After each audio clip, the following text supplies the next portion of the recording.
భారత్‌తో జరిగిన మూడో టీ20లో ఇంగ్లండ్ 26 పరుగుల తేడాతో విజయం సాధించింది. 172 పరుగుల లక్ష్యాన్ని ఛేదించే క్రమంలో టీమిండియా చేతులెత్తేసింది.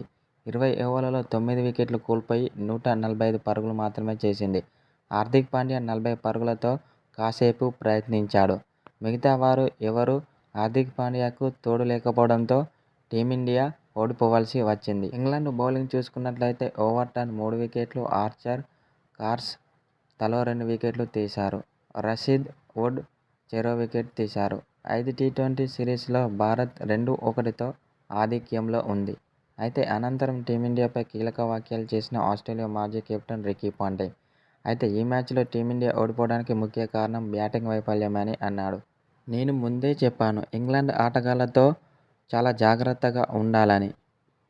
అయితే ఈ మ్యాచ్లో టీమిండియా ఓడిపోవడానికి ముఖ్య కారణం టీమిండియా బ్యాటింగ్ టాపార్డర్ అనే చెప్పాలి.